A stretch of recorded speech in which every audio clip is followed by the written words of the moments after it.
do you think, given the stuff you're doing in AI and longevity, that the people that are alive now have a shot at living forever?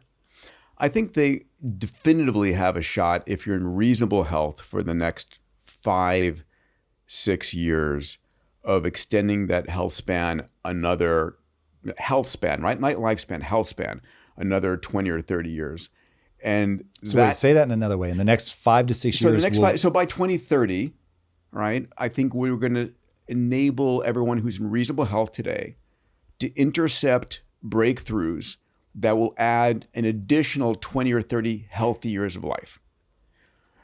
And what's interesting is that during those additional 20 or 30 healthy years, we've got quantum computing, we've got digital superintelligence, we've got new capabilities of modeling cells and modeling entire organisms to understand why we age, how to slow it, stop it, reverse it.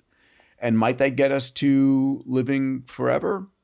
Perhaps. Maybe there's some fundamentals that we don't understand, but I think there's pretty much nothing that we are not going to be able to overcome as humans in partnership with digital superintelligence. Okay, so if I'm understanding that right, so average life expectancy here in the US is something like 78? Yeah, 78, 79, and average health expectancy, right? So your heart's ticking till 79, but you're healthy on average till 63, which I am right now. I'm 63 years old. I find myself in the best health I've ever been, and I feel blessed about that, but I work on it, right? Every day. I was in the gym this morning. What I'm eating, my mindset, my sleep, all of these things. And so there's a 17-year gap between when your health runs out and how long you live. The first goal is, can we close that gap? Can we keep you healthy, fully till 80? And then can we start to extend that health and that longevity? So you're more confident that we can extend health than we can extend the total amount of time that people live? I think that we will be able to definitively expect to get over 100 years old and get there with vitality. We're already there, right? We know that humans can live to 122, 123? 122 is the record today, okay, and we know that. We also know that there are life forms on this planet. The bowhead whale can live to 200 years. The Greenland shark could live to 500 years old, have babies at 200 years old. When I was in medical school, I remember reading that or watching it on a documentary. I said, why can they live that long and why can't we? And my first reaction was, it's either a software problem or a hardware problem, and we're going to be able to solve that. And I think this is the decade that those solutions are coming into existence. Okay, so talk to me about the mechanism. What is it that makes you more confident in health versus just is it pure just, I don't know enough about what makes something stop running that makes you unsure that you can go beyond 120? Yeah. Let me give a few previous basic concepts. So number one, humans were never designed to live past age 30. If you think about this 100,000, 200,000 years ago in the savannas of Africa, before there was birth control, you were in puberty by age 12, you were pregnant by 13, you were a grandparent by 27. And before we had McDonald's and Whole Food, before we were living in a food abundance and food was scarce, if you wanted to perpetuate the species, the last thing you wanted to do was steal food from your grandchildren's mouths. So you would die. And so we are in peak health at around age 27, 28, 29. And then it's a measurable decline from there. What do I mean by that? Our stem cell populations throughout our body will reduce by 100 to 1,000-fold in the compartments. Our hormonal levels begin to rapidly decrease. Our growth hormone, our thymus, which trains our T cells, goes away. Our muscle begins to atrophy, sarcopenia. And all these things are slow degradation. And so that's the first thing to recognize. The second thing that we should talk about is when you're born, you get 3.2 billion letters from your mom and 3.2 billion letters from your dad. And that's your software. That's running in 40 trillion cells. And you've got that same software when you're born, when you're 20, when you're 50, when you're 80, when you're 100. So why do you look different? It's an interesting question, right? I mean, why don't you have a six-pack at age 100 that you had when you're 18? And it turns out it's not the genes, it's not the software you're running. It's what genes are on and what genes are off. And that's termed your epigenome, from the Greek word for above, epi. And one of the hottest areas of research right now, funded by a number of billionaires, Brian Armstrong from Coinbase is funded a company, Jeff Bezos, Yuri Milner. And these companies are looking at, can we reverse your epigenome? Can we turn on the genes that were on when you were younger and turn off the genes that were off when you were younger and bring you back to an earlier state of youth? And so far, the science says yes. Now, the question is, can we do it in humans? Well, the trials are going on in non-human primates and other animals. And the people that I respect in the field believe that we can do this. So are there fundamental limitations of thermodynamics that we don't know? But the other thing that's going on is, each of us, when you have a mom and a dad who are, let's say, age 35 and have a baby, the zygote, the fertilized egg starts out at age 0, even though the parents are 35 years old. And what we've shown by serial nuclear transfer, where we take the nucleus out of an adult animal and put it into an egg and let it grow up into an adult animal, and take the nucleus out of that adult animal, put it into an egg and let it grow up, that can be done over and over and over again without penalty. So there is in our makeup that ability. Can we unleash it? And I think that this is the decade that we figure that out. Do you have a sense of why technology is going to help us figure that out? Like, is it we need AI for the pattern recognition? Is it we need quantum computing to run enough simulations fast enough that we can let AI then get the patterns that it needs to detect? Like, in the crazy amount of data contained in our DNA, it needs to start sussing out, like, what are the patterns that lead to good health? Basically, so we're a collection of 40 trillion human cells. We don't think of ourselves as a collective, but we are, that collaborate and work together. We have an additional, 40 to 100 trillion other organisms, bacteria, fungi. People don't think nearly enough about that. Yeah. And each of these human cells is running about 1 to 2 billion chemical reactions per second. That's nuts. It's nuts to think about that. Right now, you can't orchestrate that. It's happening automatically. Yeah. And so there's no human doctor over the last, 10, 20, 30, 100 years that can understand that. And why do some people live till 105 with their mental faculties and they're still at work, and others are sick at age 60? A lot of it has to do with their diet, and the whole Make America Healthy Again is a very real thing. Our pharmaceutical and food industries are destroying a lot of issues there. We can get into that if you want, but a lot of it has to do as well with their genetics, their physical makeup. And AI can help us understand that, understanding why you age, how to slow it, stop it, perhaps reverse it.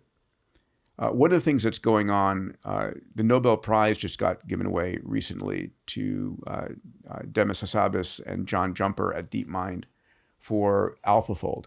And so here we see one of the first real Nobel Prizes for an AI capability. What is AlphaFold? When I was in medical school, some decades ago, the supercomputing problem that was always, like 10, 20, 50 years out was, could you go from an amino acid sequence, a sequence of amino acids, 1,000 or 5,000 of them, to predicting the folding of a protein. And how proteins fold is everything. It's the structure that is your antibody, or is your muscle, or is your, the structure in your body. And it was always very difficult. But they wrote a AI program called AlphaFold that is accurately able to to achieve that within a single atomic radius, which was incredibly crazy. Then they created AlphaFold 3, which is able to simulate the interaction of all molecules of life, like this DNA, this sugar, this protein. How would they interact if they're put in a chemical solution together? Where they're going next is, can we simulate an entire human cell? Right? Can we simulate in silico on computer that billion chemical reactions per second? And then next step, can I take your DNA and simulate your cell and simulate your organ and simulate you, and know without any question that if I give you this drug, it's going to work in this way for you. Better than doing a human trial. Yeah, this is the kind of thing that makes me go, maybe we really do live in a simulation. The reason I think that, we were talking about this before we started rolling, as a game developer, the thing that you realize is, oh, my job is to create a set of rules. And so all I'm trying to do is create a very predefined set of rules that yield, in the case of game development, something that's fun, right? But you really are down in the level of physics. When this happens, the character should react this way, or the gun should fire this way, whatever. And you start asking yourself, well, wait a second. If I build rules that aren't necessarily player instigated or related, but exist, yes. Now all of a sudden you can create this setup where things can interact in ways that would surprise even the game developer. And when you start thinking through that problem of, like, take Minecraft, and I want Minecraft where a player will go in and they'll rearrange things and leave, and when they come back, the crop should keep growing or whatever while they were gone, right? Well, you've seen that simulation, right, where they put 1,000 AI agents into Minecraft. Yes. And they developed an entire economy and currencies, and I was insane. Now, what I want people to realize is that's just because there's a set of rules. And so now every interaction point has a predefined set of ways that can go. And so when I look at, okay, why is technology the thing that's going to allow us to move forward? It's because all of the rules of the way that a human cell works are knowable. They're just not known. Yes. But they are predefined. And whether this is a simulation created by God or a 13-year-old programmer in another dimension almost becomes irrelevant. We are in a rules-based world. And as we can tease out those rules, then we can unlock the potential of what it means to know those rules. So if you know that aging is based on this really complicated interaction, just to simplify it for people, and you'll correct me if I'm wrong as the person that has the degrees, but what's really going on, this is an epigenome phenomenon. So you have this little thing that runs along your genes and either says this should be wrapped tight and not red, yes, or this should be unwrapped and red. And what yes. ends up happening is your skin cell begins to unravel in the wrong places. And it's like, am I an ear, a skin cell, a heart cell? What am I? And so you get this de-differentiation, and that is aging. And so if you could go, okay, I know what this gene in your body is supposed to look like. And so now I'm going to put something in there that helps basically the thing that lives inside your cell already, the epigenome, readers, creatures, whatever. They actually move. It's crazy. Yeah. I don't know what to classify them as. But if you had something that was like, no, that one's not supposed to look like this. It's supposed to look like this. Now you're just saying, as long as I know the rules and I have a method by which I can nudge these things to act in the right way, then to your earlier point, I don't see what it is possibly that we would run up against. No. Now it requires us to be able to manipulate things at that kind of protein level, but it doesn't seem Ray impossible. Kurzweil, who's been a mentor and a business partner and friend, one of the leading thinkers in AI, who believes we're going to reach this idea of longevity escape velocity, which, by the way, is the moment in time where for every year that you're alive, science is extending your life for more than a year, right? So you depart and it goes to infinity. He thinks we're going to reach that by the end of the year 2030, right? 5 years from now. Yeah, insane. And then, in speaking to folks like George Church and David Sinclair, their prediction is the mid-2030s, a decade from now. The point for everyone listening here is we're in a magical time. Your job is to take care of your body, keep yourself healthy enough to intercept, like I say in the title of my book, don't die from something stupid in the interim, right? You don't want to be the last person not standing in this regard. And Ray's belief is that a lot of this is going to materialize on the backside of nanotechnology, which is a set of technologies. Originally, Freeman Dyson wrote about them, and then Eric Drexler wrote about these. And it's the ability to manipulate things on an atomic level, right? Is nanotech real today?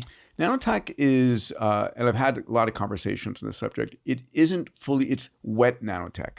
What nanotech is today is the ability to design proteins that do things for us.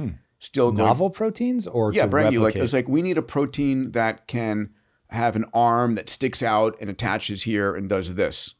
And so, So wait. We can, yes, we understand how these structures happen to the point that we can actually create novel protein structures? 100%.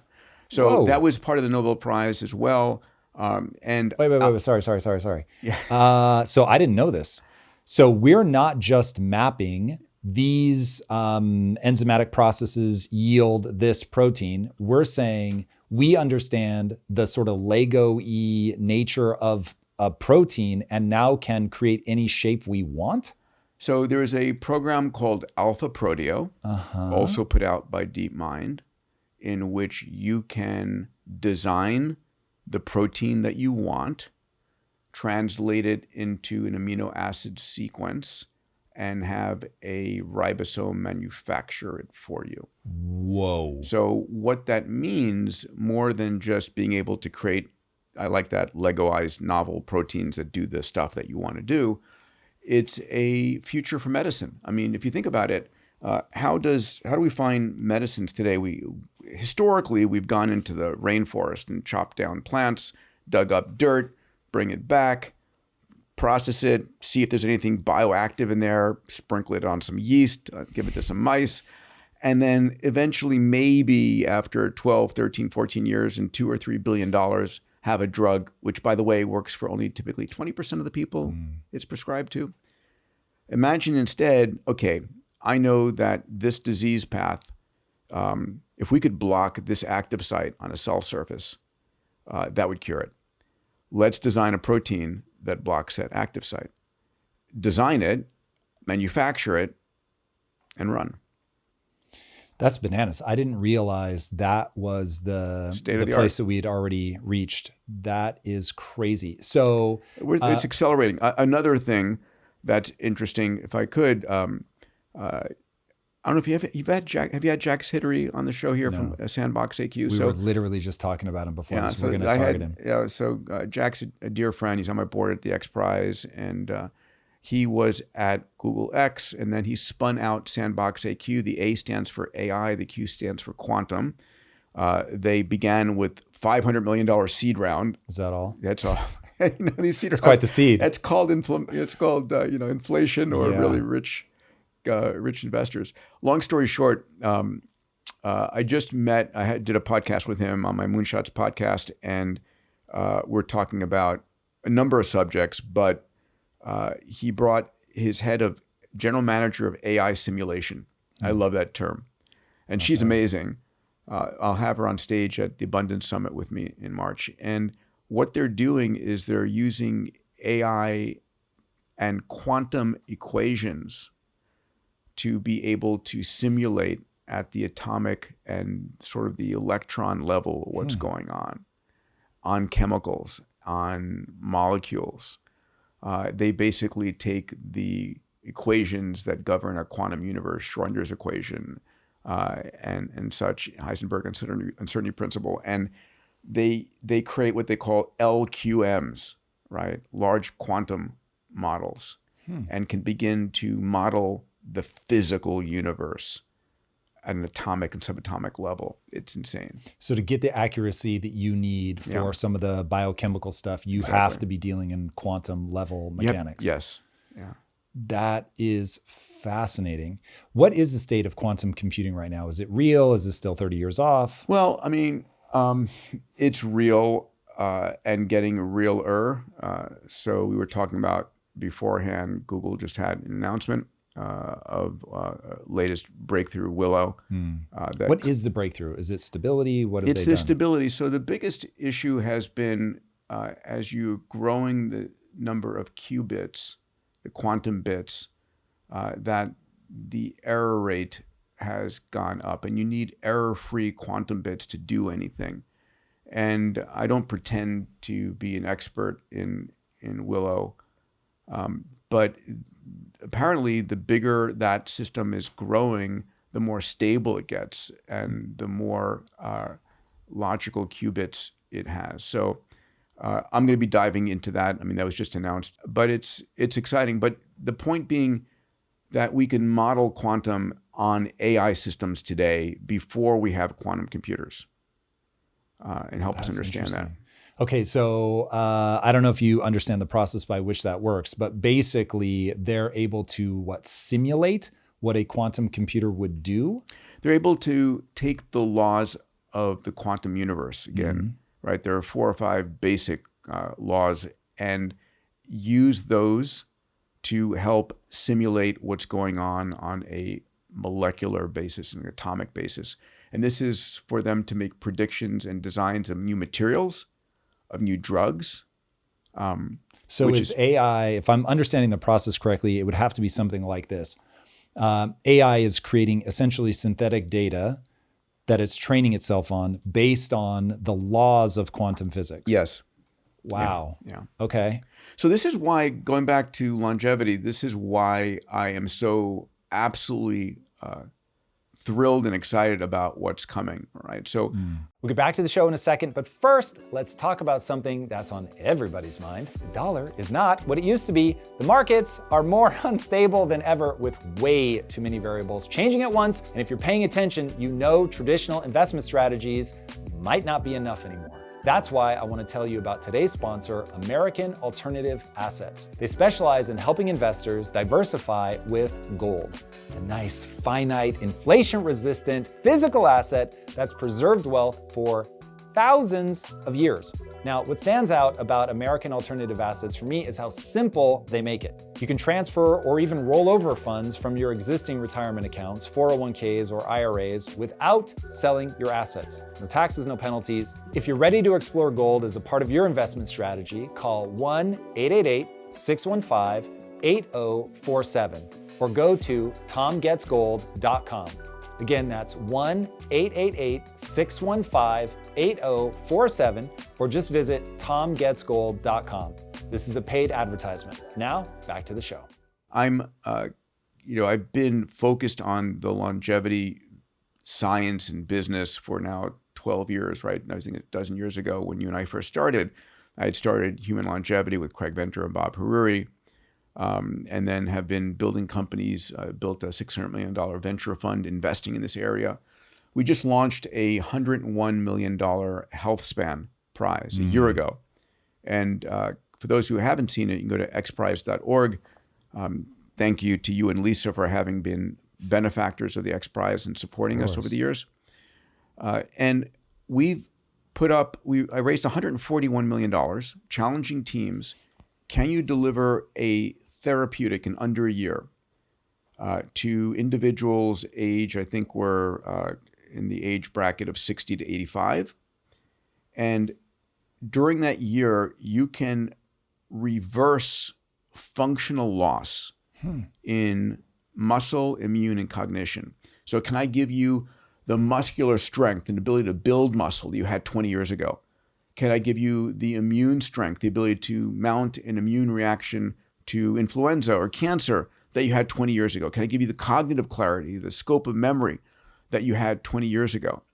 And we have 505 teams. Jesus. Yeah, that have entered in the first year, which blows me away. I mean, I expected to get to 500 teams by 2030. And I've seen a number of these, and they're amazing.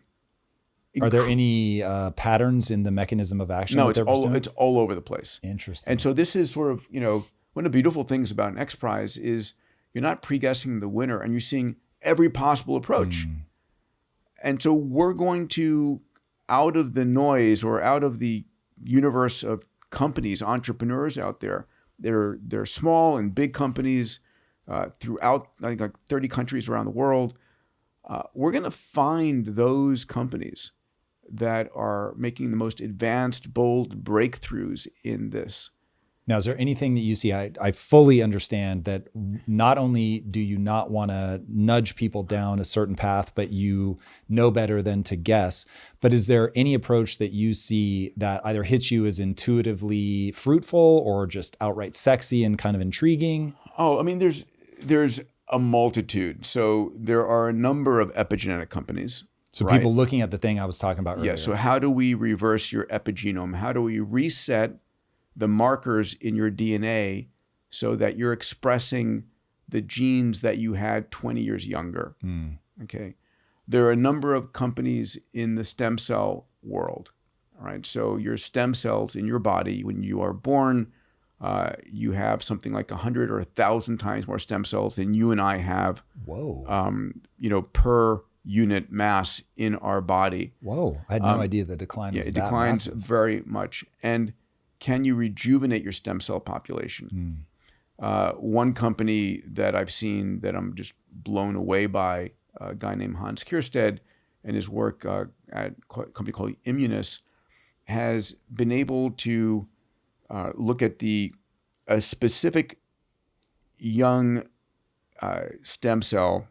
Think of it as a embryonic stem cell, but it's early, few days after fertilization.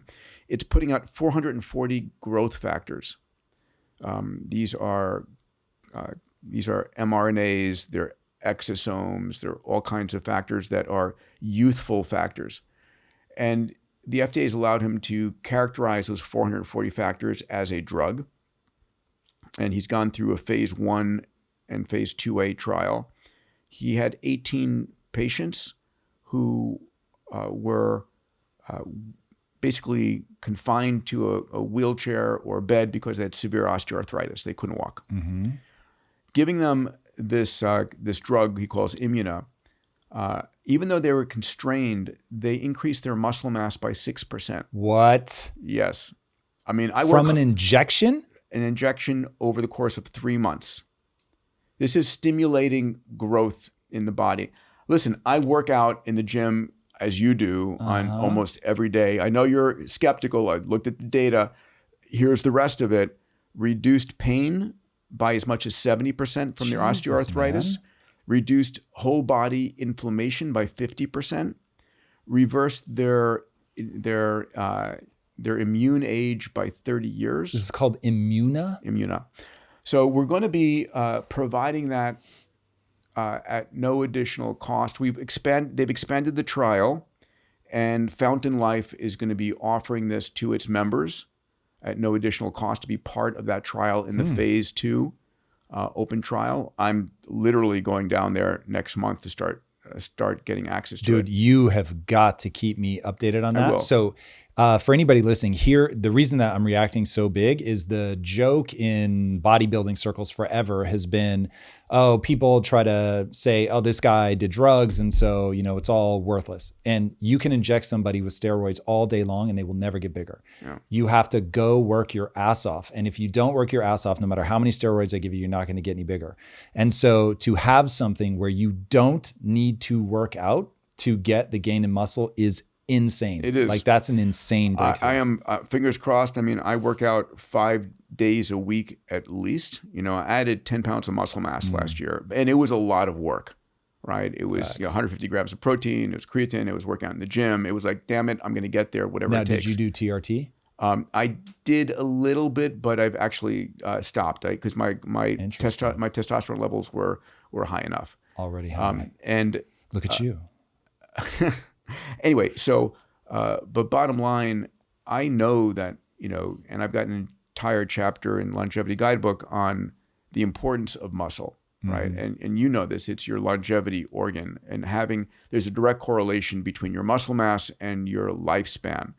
And it's critically important. Okay, that's bananas. So, So it's one example. Another company I ran into will take one of your skin cells, right? Convert it to an iPSC cell. So basically an induced pluripotent stem cell. These are the Yamanaka factors. The Nobel Prize was granted to Shinwa Yamanaka for this discovery that you can take a differentiated cell, typically a skin cell, and turn it back into a pluripotent stem cell that can then become any other kind of cell. You can take a skin cell, turn it back to a pluripotent stem cell, have it then become a neuron or a liver cell or a lung cell. So what this team is doing is going from a skin cell to a pluripotent stem cell and then actually growing a clone of you. Say more. Yes. And so imagine they've gotten this clone up to something like 28 weeks. Uh-huh. And that's legal? It's legal. And the idea is that I can then, from that, I mean, it's a pea-sized clone. Right. But I can then extract my own DNA, my own stem cells from that clone, and I can use that for regenerative purposes. When we say clone, do we just mean like clumps of cells that are cloned cells? No, is this an embryo? We're talking about effectively an embryo. Uh-huh. Yeah, of you. But wait, how is this legal? Why is it not legal? There were, I mean, back in the 90s, this was like a huge thing to not let people, I don't know if it was around cloning, but not let embryonic stem cells. So back then, the notion was if someone was having an abortion, and you had an embryo of a third party, could I take the stem cells from that embryo and utilize them in my body? Mm-hmm. And that was led to teratomas and a whole bunch of different cancers and a whole bunch of problems. Not done and probably not legal. This is very different than your own cells. This work's going on right now outside the US, but the idea being that I'm simply using my own DNA to create, and I'm using biology to create the cells out of my own DNA that I'm going to want to use to support this body. Yeah. This is incredible. It's also insane. My point is there's a lot of incredible work being done right now across the board. And putting aside whether you think yuck or wow. I'm more in the wow camp, but that is shocking. I did not realize that A, was possible, and B, that it was being done. I love it. Okay. So those are some absolutely jaw-droppingly cool approaches. Yeah. So I think one of the reasons that I wrote Longevity Guidebook was to give people the power to understand what was possible and give them the definitive, executable plan. And there are a number of things that people can do right now that cost zero, right? So it really is, the fundamentals still apply. And you know this, and I'm sure you and Lisa focus on this. It is, what do you do in your diet? What do you do with sleep? What do you do with exercise? What do you do with mindset, right? Those are the fundamental elements that are going to buy you the additional health span. And then, but people want the Ozempics. They do, stuff. And honestly, Ozempic has its downsides, and we can talk through that. Of course. Well, what I want to ask is, can we agree that something just happened in the last 6 months that made facelifts, cosmetic surgery, whatever you want to call it, way better? Like, am I being trolled better? Have you seen the Lindsay Lohan before and after? I did not. This is nuts. Drew, you got to pull this up. This is legitimately where I'm like, are they using filters and I'm just being trolled? It is shocking. And this was not the first one that I've seen where I'm just like, how's this possible? This was somebody that look, dude, she had a ton of work done on the left already. And then of a sudden, so left, work done, clearly already work being done on the left. And then the right is the after. Yeah. What is happening?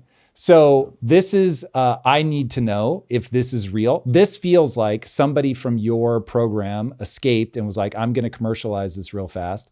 And there's nanobots under her skin or something. This is insane to me. And I need to know what's going on because I want to be first in fucking line for this. Yeah. This is crazy.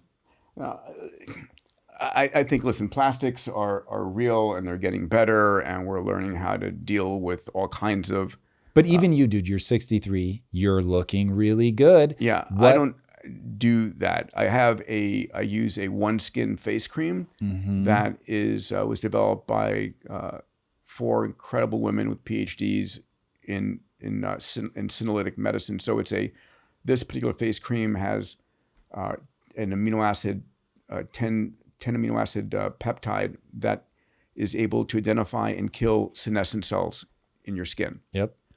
And I don't eat sugar, and I heal plants, and I do my damnedest to get 8 hours of sleep. Heal plants? I eat whole plants. There we go. That makes a lot more sense. I was imagining you like, exactly. And I Sending work them out, good energy. and I'm, and one of the things that people don't realize, I'm sure you do, but the benefits of mindset is so powerful. Can I just read something from the book, which is, I just want to get this out into the world here because people need to understand this. And so, just quote from my book here. It says, in a study of 69,744 women and 1,429 men, right, more women, but well-powered study in terms of number of people, it was published in the prestigious journal Proceedings of the National Academy of Sciences, as high as you get. It was found that optimistic people live as much as 15% longer than pessimists. And it really is mind over body in an extraordinary fashion.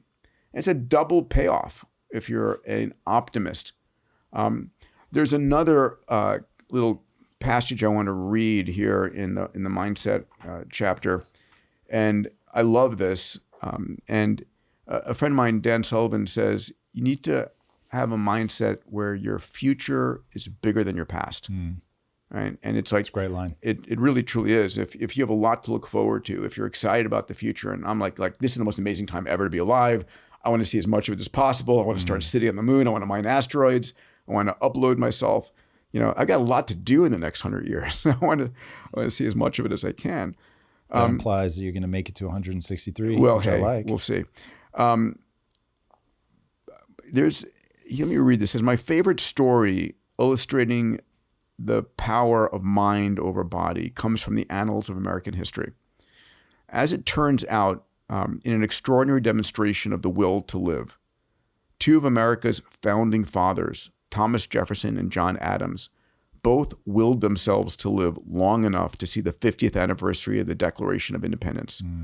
Even though the average life expectancy was only 44 years old in the early 1800s, Jefferson, who was 83, and Adams, who was 90, made it to July 4th of 1826, both dying on the exact date of the 50th anniversary of the nation. That's nuts. Having something to look forward to. Yeah, having something to look forward to, understanding the power of the mind. I think that's all amazing. And I love about you that even in the face of the technological singularity, you're still focused on the things that we can do right here and right now. Yeah. However, the thing that makes you a central figure in this moment is that you actually understand the technology and where this stuff is going.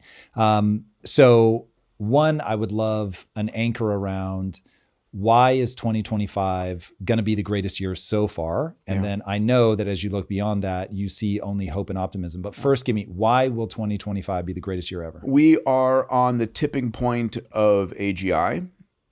We are about to release the ability to build AI agents that will do your bidding, do your research, support every aspect of your life. We are clearly, from what we just heard from Hartmut Neven at Google, also on the verge of quantum computing becoming stable and effective. All these things are happening concurrently. We have more information about biology than ever, and all of this is feeding in. So, as you know, I'm currently chairman of Fountain Life, and we have these large diagnostic centers. And so we've built AI into everything. So when you go through this, and I still want you and Lisa to come through. Same, man. As my guest. You've got something coming in LA, Yeah, right? we are opening up LA, and we have right now New York, our headquarters at Orlando, Naples, and Dallas. We're opening up this coming year in Century City at the Fairmont Hotel. It's a beautiful facility there. opening up Houston, the Ritz-Carlton in Phoenix, and then probably Miami.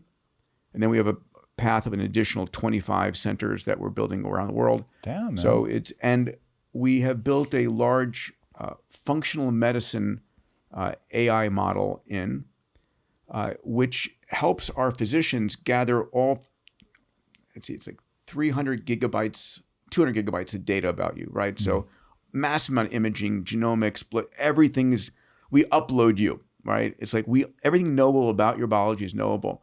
And there's no way a human can understand that, but the AI systems and the humans together can. Mm. And then on your phone, I'll show you this after we record, all my data, and an AI there that I can query by voice and say, based upon my imagery and my blood tests, what supplements should I be on? It's crazy. All of these things are converging, and they're all empowering us to do that much more. We're in this very rapid exponential. Walk me through, what does life after artificial intelligence all the way to AGI has been integrated? What does life look like? So I had Elon on my stage last year at the Abundance Summit, and his prediction was, okay, we're going to have AGI by the end of 2025, and Ray Kurzweil's original prediction for artificial general intelligence was 2029, but directionally correct. And there's no real definition of what AGI is anyway. It's a blurry, fuzzy line to be true. We passed the Turing test and didn't notice it. It's crazy. Right? Well, that's when people started writing that letter, we need to slow this down. Yeah, well, but there was still no checkbox, AGI, I think we're effectively there now, or we will be in 2025. Really? Listen, when I'm using all of the AI agents, and I use a multitude of them, there is really nothing it can do that it can't do better than me. And so what do you define that as? Anyway, so Elon said, I said, okay, so where is this going? He said, well, by 2029, at the earliest, 2030 at the latest, we're going to have digital superintelligence where AI is more intelligent than the entire human race put together. What does that mean? That it's the smartest human multiplied out? Or it's at a level of intelligence that we can't conceive of. So a year ago, we saw Claude 3 get to an IQ of 101, which by definition is superhuman, or above average at least, right? We saw GPT-01 from OpenAI have an IQ of 120 as measured. Whoa! Oh, that's old news. That's 4 months old. Really? I didn't hear about that. Yeah. And we're about to see... Dude, that's nuts. It is nuts. But we'll blow through 150 and beyond. We have... Elon's just built Colossus, right? He went from raising $8 billion, snapping his fingers and saying, I'm raising for XAI. And I was one of the first investment calls. I got to invest early on. Congratulations. And money comes in. He raised again, and I'm like, can I get in? Sorry, it's oversubscribed already. It's like, holy shit, right? It's like instantly. But beyond that, once he raised the money, he went from a clean facility in Memphis to building the largest cluster of 100,000 H100s in 122 days. And now he's driving it to 200,000 and then to 1 million to build out Grok. And, Elon will never play for second place. Having said that, we're entering a period where we are going to have a digital superintelligence. The question is, will it be humanity's savior, our support structure, or our foe? I believe that it will be, that I'd rather live in a world with a benevolent digital superintelligence where it's keeping us from destroying ourselves, right? Because I'm not concerned about artificial intelligence. I'm concerned about human stupidity for the most part. And I think people don't realize how insanely fast we're moving. I've got this one PowerPoint slide that I use in my keynotes, and it says at the top, our ancestors would view us as gods. It's interesting. Right? We are True. godlike today. We're omniscient, we're omnipotent, we're omnipresent, we can create life. It's pretty incredible. It's pretty incredible. Okay, talk to me like a sci-fi author, though. What is it going to look like? Is there going to be blood in the streets? Jarvis. It's Jarvis all the way down. I think, what we saw in Iron Man is there. You're going to have an intelligent AI agent that you let into your life fully. It reads your emails, listens to your phone calls, sees what you're eating, and you set your objectives of what you want. I want to be healthier. I want to make more friends. I want to be more productive. And it will support you in any way, shape, or form that you need. You get up and you are walking towards the front door from a breakfast meeting, and your AI has an autonomous car waiting for you. You never called it. It knows your schedule. It knows that you have a meeting where you're going to, and the car is there. It knows you didn't get good sleep last night because your Aura ring told you had a shitty sleep score. And so it's got a autonomous car with a lie-down bed in the back for you. Its world is automatic and magical in that regard. Now, the big question, I just came back, I was in Stanford last week or 10 days ago giving a keynote and exploring the question of, do we humans need a challenging life to thrive and exist?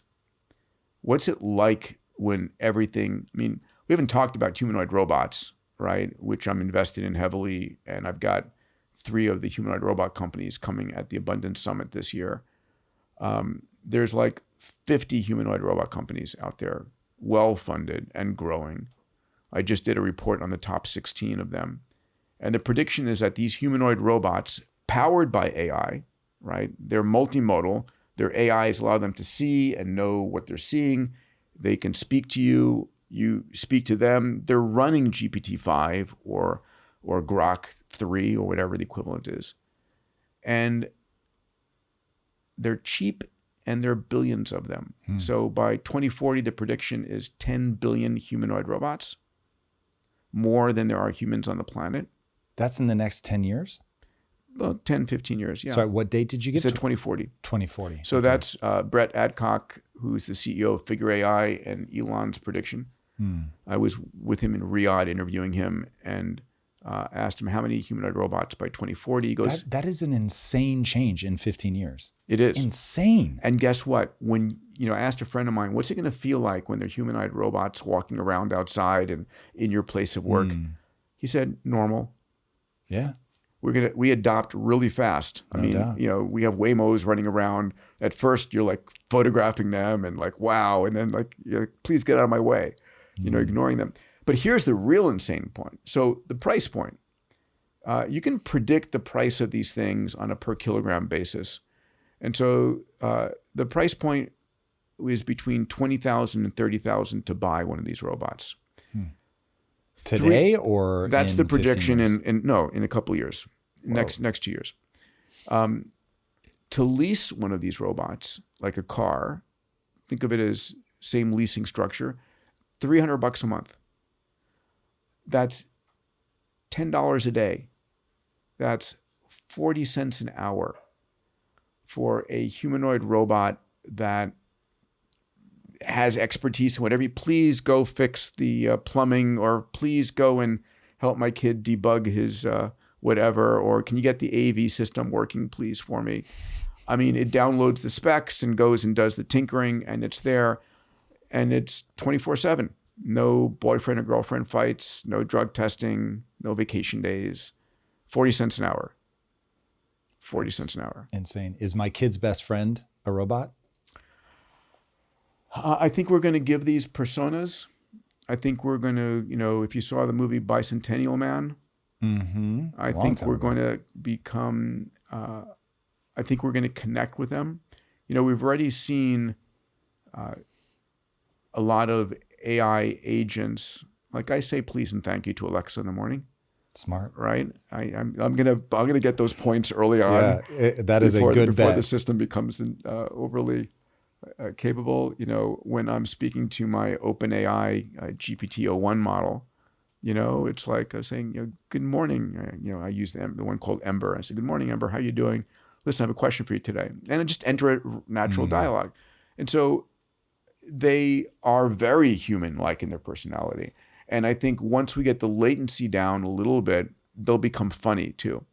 The only thing that keeps them from being a little bit funnier and more interactive is a little bit of the latency. And we'll get rid of that. So enter a world with super capable AI and humanoid robotics around us. And so the question becomes, this is what coming back to my Stanford lecture, was we need challenge in our lives.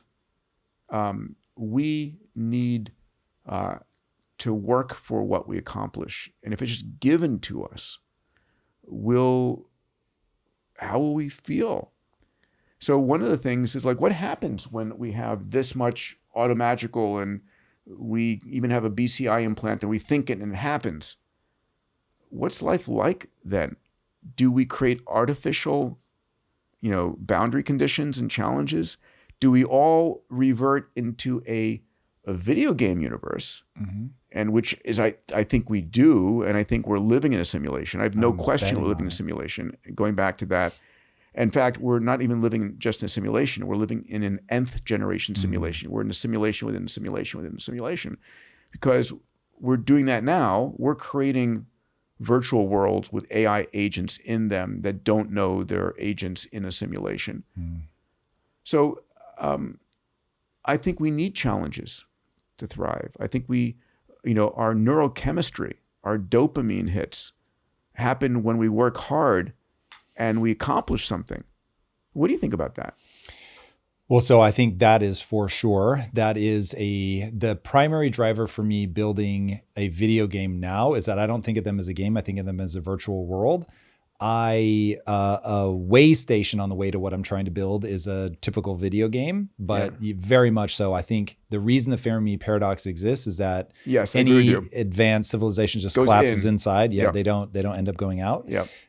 So that to me is huge. I think that the big thing that people don't see coming is that not only will your child's best friend be an AI, I think people are going to raise AI instead of kids. Not everybody, obviously, and I see the dangers of it, but I also see that it is going to happen. So even if it starts as I'm raising an AI as a pet, there's just something about it. So because obviously I made the decision not to have kids, but I'm super tempted to have a proximity experience of raising a child, let's say over a 3-year period, and being like, you rush through the parts that suck, you slow down at the parts that you really enjoy. Because to your point, I need that investment, right? If it's just sort of an insta child and I didn't do anything to earn that relationship, it won't feel as good. But even right now, I'm establishing, unintentionally, but I'm establishing a relationship with ChatGPT because I'm giving it context all the time. And now its ability to remember the context makes me feel seen and understood. It is crazy. So over the weekend, I was in New York with my wife and she was asking me some question. I was like, oh, just ask ChatGPT. She's like, what do you mean? And I was like, hold on, you don't realize you can give it a bunch of context. It will know who you are. It will know who I am. And then you can prompt it. She's like, really? I was like, pull it out right now and give it your name and say, do you know who I am? And because she has a public persona, it was like, yes, I know who you are. And you're known for this, that, and the other. And she looks at me and she's like, I feel so seen. And I was like, okay, now wait, over the next month or whatever, you're going to start giving it all this information. It's going to remember it. It's going to begin to mirror back to you the words that you use, the way you talk, your cadence, all that stuff. And so all of a sudden, you're just going to have this affinity for it, and you won't even understand why. So I have 2 13-year-old boys, fraternal twins, and I am a little bit worried about the whole AI girlfriend thing. Yes. Right? By the way, you could also have a Tom and Lisa clone if you want. Of course. If there are people out there that...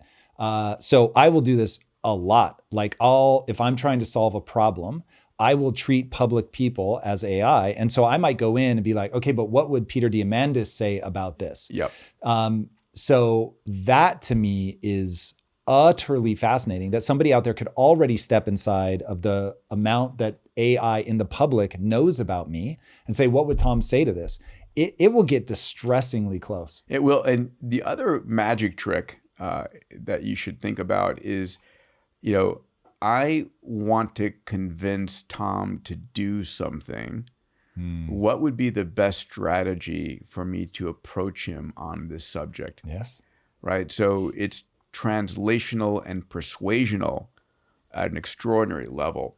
I did something the other day just as a interesting experiment where I was like, okay, if I'm about to go into the Palestinian-Israeli peace talks, and I want you to guide me through the best strategy I should take.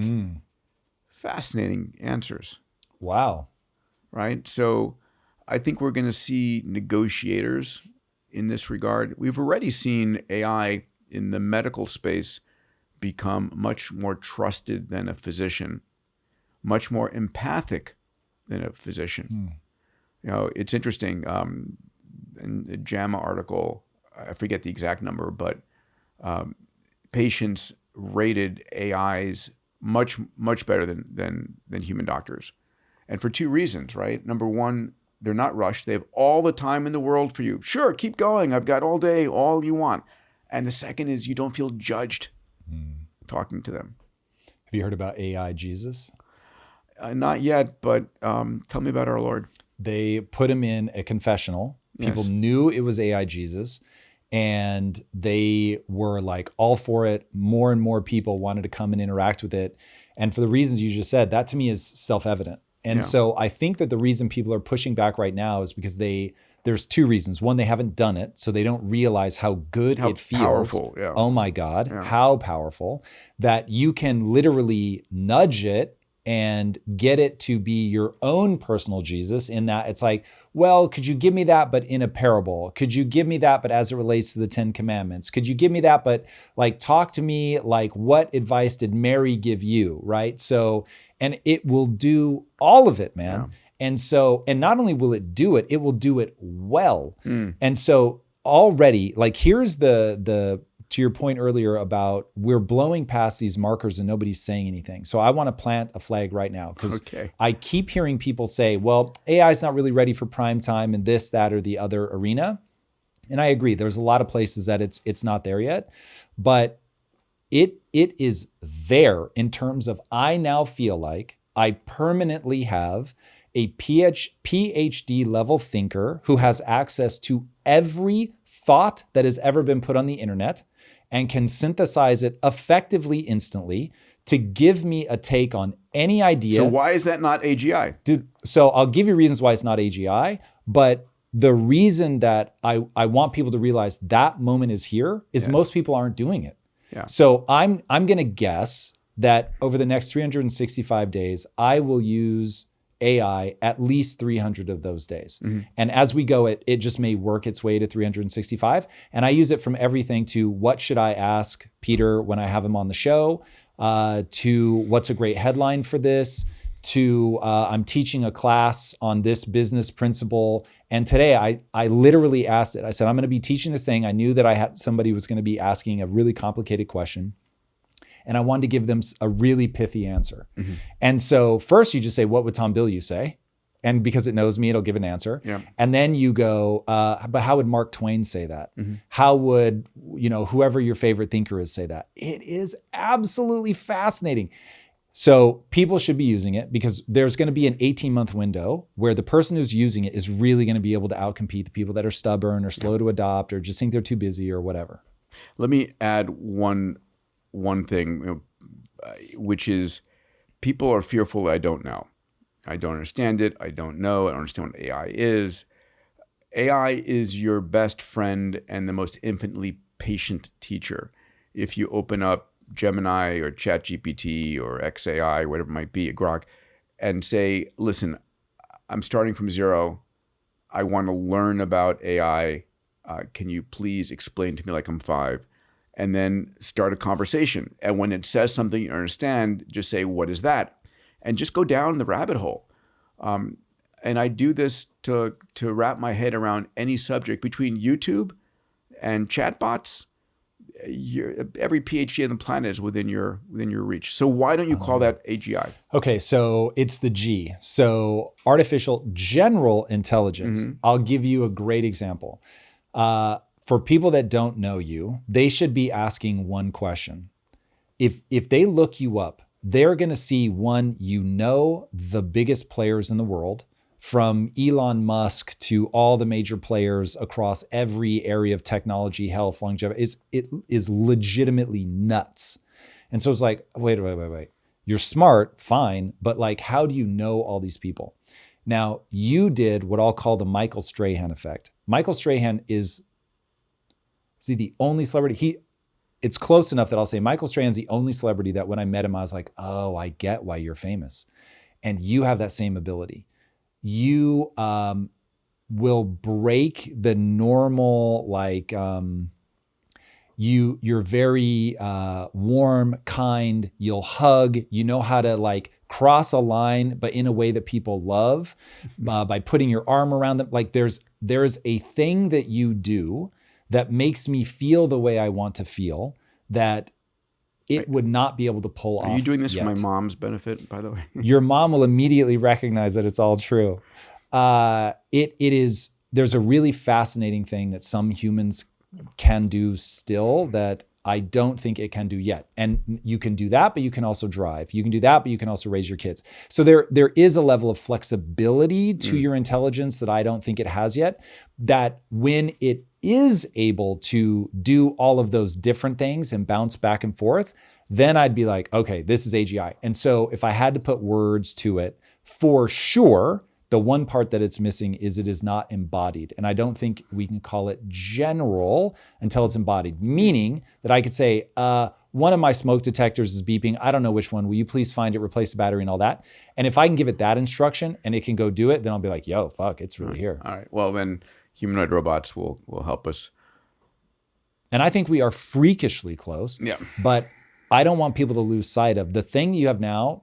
Everybody has access, almost everybody, which brings a follow-up question in a second, but almost everybody has access to an eternally patient, eternally present PhD student with knowledge of all of human history. It's pure insanity. Yeah. So now... And we take it for granted. Correct. I mean, it's crazy that the most powerful technology in the world, generative AI, is effectively free. Yeah. I mean, if I'd gone back a decade, 2 decades and said, hey, Tom, guess what? We're going to have this kind of capability. We're going to offer it on a subscription basis. What do you think it's going to cost people? Oh, millions. Zero. It has to be insane. $0 or $20 is the last answer you'd expect per month. No joke. So we asked the community what we should ask you. And one of the most piercing questions was, is this all just going to be for rich people?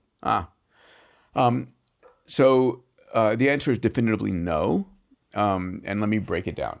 When you say all of this, you mean the longevity piece, side. the access to AI. So let's go through that because it's really important. I want people to feel empowered and inspired about what's coming. So and I wrote the book in particular to give people access to the knowledge, and that's why I'm basically trying to get it out as far and wide as possible. Diet costs you nothing. It is making the mental decision that this is who I am and this is what I eat. Sugar is the number one killer on the planet. It is a neuroinflammatory, cardiac inflammatory.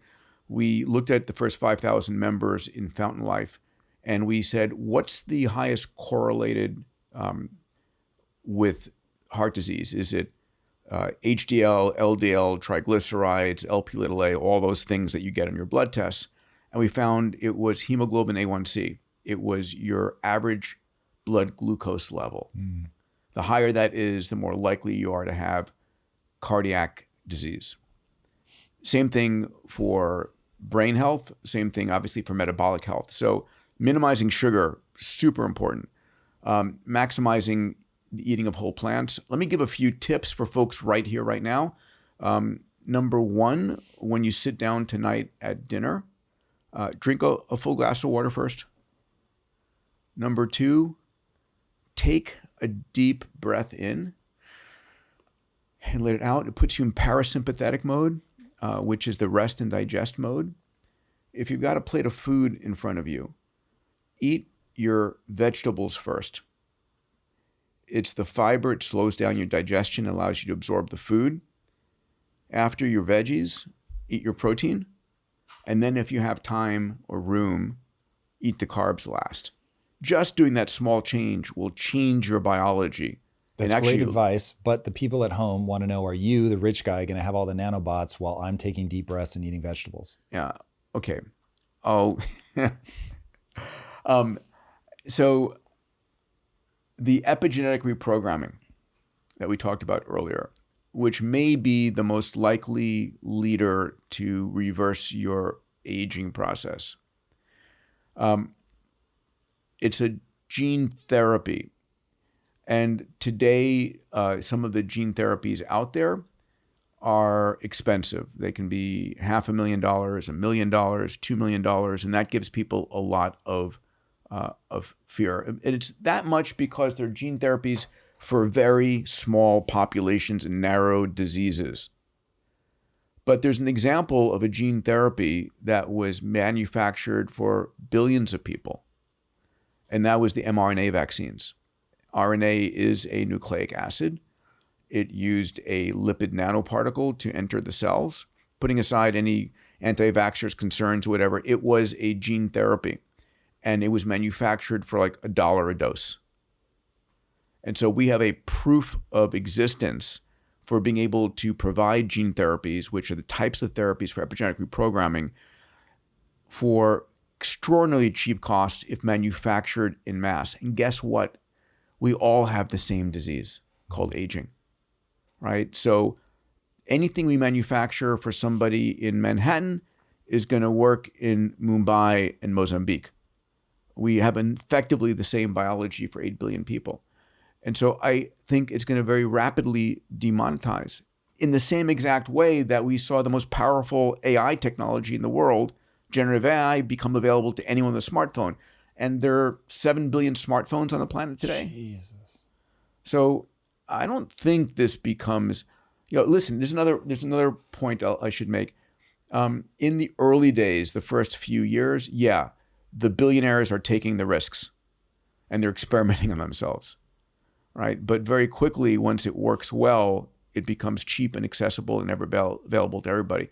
The first smartphones cost, tens of thousands of dollars, and they dropped a call on every other block in Manhattan. And today, when they cost $40 and they work incredibly well, kids in favelas have them. That's repeated over and over and over again. So I think this is going to be accessible to every single human on the planet. All right. So tell me what you think about this hypothesis. Do you agree with that? Aggressively. I think there's one thing that either I'm just delusional about or that you've left out that may end up being the most important part of this, which is I think that what AI is going to help us do is drive energy costs to effectively zero. Yeah. And so once you understand the amount of energy the sun is kicking off, that we have 8,000 times than we use. It's crazy. Yeah. That hits the surface of the earth. There's trillions of times more that miss the earth. Yeah. Right. So once you understand that, it's like, okay, the energy is there. We just don't know how to capture it. Yeah. We'll get back to the show in a moment. But first, I have an important message for entrepreneurs. You did not start your business to play small. You started it to build something extraordinary. But here's the truth. Big visions require big tools. That's why I recommend Shopify to every entrepreneur who's serious about building a business. It's not just a sales platform. It's a partner in your growth. Shopify powers some of the biggest brands out there like Alo, Allbirds, and Skims. It's the backbone that lets them sell seamlessly, whether it's online, in-store, or even on social media. With features like Shop Pay, they boost conversions by up to 50%, turning browsers into buyers and dreams into real hard revenue. Upgrade your business today. Sign up for a $1 per month trial period at shopify.com/impact, all lowercase. Again, go to shopify.com/impact to upgrade your selling today. That's shopify.com/impact. And now let's get back to the show. if AI is going to be so good that it can deal with the complexities of the human body, which is way more complex than capturing energy, then it's like, okay, I think we're going to get to the point where energy cost just effectively goes to zero. And then I don't think people realize that basically the thing that drives cost up is energy. Yeah. And so if energy costs are zero, then the cost of most material goods is going to race towards zero. Not exactly zero, but man, will it be close. Yeah. So now all of a sudden you usher in the world that you've been screaming about since 2012, which is a true age of abundance, Yes. where it's like, the problem is going to be, how do you love your life? Because the poorest person in the world is like every rich kid now, where it's like you just have everything. And so your problem becomes a psychological problem of like, I didn't earn any of this and therefore don't feel good about it. And there are some weird self-destruct mechanisms that will kick in. I have a reason why I think that happens. But so it really will become a game of managing human psychology, not access to longer life. Guess what the best psychologist out there will be? AI. Yeah. Just bananas. What a crazy time. Holy shit. So given how crazy it is, yes. Let me ask you, how do you feel about this new administration who is using a lot of your besties to really steer towards something? I'm excited. I think this is going to be the roaring 20s. I think it's going to be the most extraordinary acceleration we've ever seen in the US. I was fearful, and now I'm thrilled. What took you from fearful to thrilled? Elon's role in it. I mean, first and foremost, as a stabilizing factor and as creating clarity in a vision. And then the incredible people that are being pulled in. So here's something that just blows me away, because I was just in San Francisco meeting with a number of these individuals who have been CEOs of major companies that you could have never, ever paid enough to enter the government. It's like, I got a call years ago to enter, would you be interested in the role of NASA administrator? And I was like, I'd rather shoot myself. And the reality is that what we've had is either people in government who that's their power trip. That's their relevance play. But they haven't had the leadership qualities and experiences to do something incredible on a world stage, or the social capabilities. And now I see friends of mine who are like, yep, I'm going to go in and commit 6 months on the Doge effort and help right the ship. And it's like, you could never afford those people, never convince them. And they're all jumping in. It's interesting. A lot of these people, no matter what you think about them, they're super smart, and they know how to succeed. And what we're talking about is the success of the US government on the planet at a time when AI is skyrocketing, when crypto and Bitcoin is blowing through the roof. I had a 3-hour dinner and hangout with Michael Saylor last week talking about this. And man, oh man, is he convincing. He and I were fraternity brothers at MIT and roommates working together. Crazy. Yeah, it was fun. Yeah. And it is extraordinary. And then the whole deregulation thing is a real thing. Mm-hmm. Like in the biotechnology world, so one of the technologies that's super exciting in longevity space is stem cells, peptides, a whole bunch of these things. And the government regulations have been crushing, and people need to leave the US to go elsewhere to get access. And it's like, hold it, this is my body, right? I want to try these technologies on my body. How can you tell me I can't do this? Facts. Right? And it's like overreaching. And it's like, there should be, there is a equivalent of if you go public with a company of enough lawyers and accountants that say grandmother can invest in this public company. But before you have a not a registered investor, accredited investor, right? Where you say, okay, this guy or gal is smart enough, they have enough money that if they're stupid and they make the investment and they lose it, that's okay. Right. I think we should have like an accredited patient program where if somebody's convinced me to try their medicine, their stem cells, their drugs, whatever, if I have my husband or wife or kids or doctor sign off on it, that I'm of sound mind, why would you tell me I can't do it? Right. So I think we're going to have some interesting changes in regulations too. So talk to me about the regulations. Do you think that AI should be regulated? How should we be approaching some of these technologies? I don't think it can be regulated. Really, at all? I don't know. I mean, we can regulate on the sales of chips, right? Are we going to regulate the software being developed if it becomes far more efficient? The question is, we're entering, as we hit GPT-5 and we have super PhD level AI models that begin to self-referentially improve their own algorithms and get better and better and better and become a digital superintelligence. How do you regulate against that? Do you have to get approval for every experiment that's being done? What's interesting is I used to think this was going to be a competition between governments, like the US versus China versus, I'm not sure who else, but, and now I'm clear it's a competition between companies. It is, we're going to have the dominant, right? We're going to have Microsoft and XAI and Google and OpenAI and Facebook and, a few others. Now, did you hear Andreessen on Rogan? I heard clips. I didn't hear the whole show. Oh my God. It is a must watch. It should be taught in civics classes. I'm not kidding. All right. Not in the slightest. On my worth watch watching. list next. Yeah. So the part that I want to talk to you about is he was saying the Biden administration was going for total control of AI, and that they told him point blank to his face, don't even start a new AI company. No way we're going to let that happen. It's going to be a small number of people.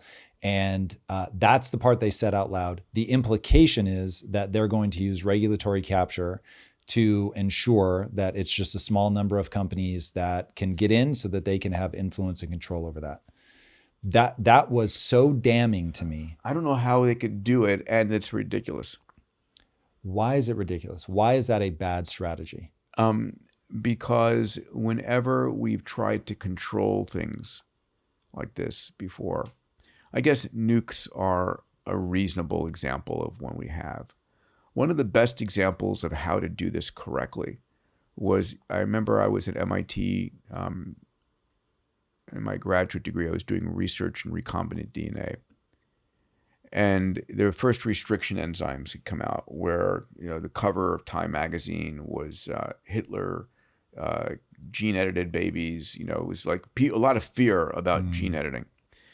And the big conversation was, should we regulate this stuff? And what happened was that the industry got together at something called the Asilomar conferences, and they pulled together and they created their own regulations. They created their own guidance. And I think you can steer and influence. There's no on-off switch on this technology. There's no velocity knob on this technology. And so if you try and regulate, what that means is the bad actors are the ones who are doing most of the breakthrough work versus the ones that you have access to. You want the leaders in the industry to lead and to have a vision to shoot for. Yeah, having lived through the food industry, I come at it from the perspective of government almost by definition is dumb. And if you take any approach where you think that, we know best and we can do this top down, you get the food pyramid. So whether that comes from corruption or ignorance or both, I literally don't give a fuck. But it's like, we've run the experiment. We see how ridiculous this is. When you carry it to its extreme, it is absolutely spastic. You get Mao's China, you get Stalin and Lenin's Russia. It's absurd in the extreme. Yeah. And so I don't know if people just reject Thomas Sowell's idea that there are no solutions, there's only trade-offs, or I don't know, but I cannot believe that people look at the actual real human history and go, what's going to work here? Top-down control. Yeah. It literally baffles my mind. legitimately crazy. I agree.